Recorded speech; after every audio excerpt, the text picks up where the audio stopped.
Здравейте! Намираме се във формата за записване в дистанционен курс в учебен център Европартнер. В случая съм отворила форма за записване в курс координатор по безопасност и здраве в строителството, но за останалите два дистанционни курса, а това са длъжностно лице по безопасност и здраве и контрол върху качество на изпълнение в строителството, формите за записване са абсолютно същите. Преди да започна демонстрацията, ви предлагам да разгледаме формата за записване. Ето я.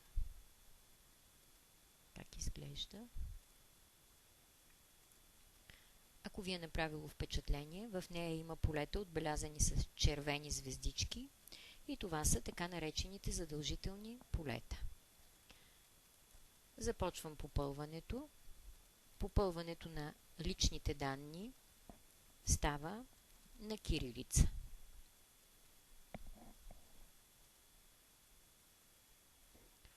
Попълнени са трите имена.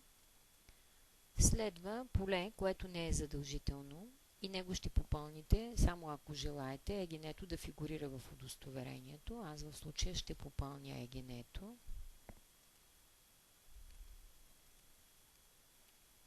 Отбелязвам, че това са примерни данни, а не реални. Вашата титла има три опции: без титла, инженер и доктор. В случая избирам инженер, тъй като желая да фигурира в удостоверението. Следват данни за имейл адреса. Там попълването е на латиница. Данните в поле за вашият електронен адрес трябва да бъдат попълнени точно, защото на електронната поща след регистрацията вие ще получите данни с парола за достъп и потребителско име, за да влезете в модула за дистанционно обучение. Следва поле телефон за връзка.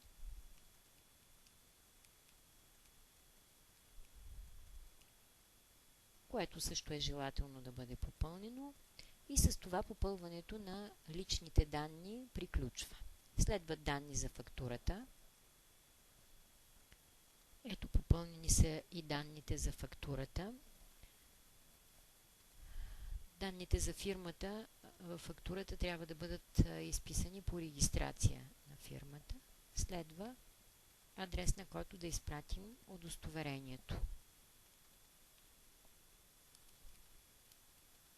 В случая адресът на регистрация на фирмата и адреса, на който трябва да се изпрати удостоверението, са така.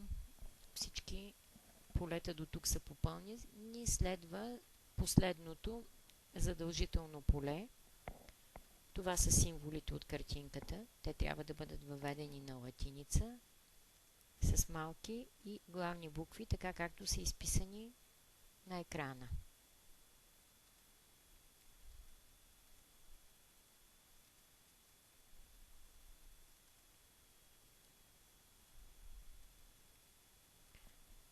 След като попълните и това последно поле, разглеждате още веднъж дали всички данни в полетата са попълнени. Така. И следва изпрати. След като изпратите формата за регистрация, вие ще получите веднага мейл, в който ви съобщаваме, че сте направили регистрация в сайта на учебен център Европартнер. В случай, че не получите такъв мейл на вашата електронна поща, потърсете го в спама. Много редки са случаите, но понякога попада там. Ако обаче и в спама го няма, това е сигнал, че вашият електронен адрес не е бил попълнен правилно. Затова се върнете, разгледайте още веднъж това, което сте попълнили, и направете нова регистрация. Желая ви успех!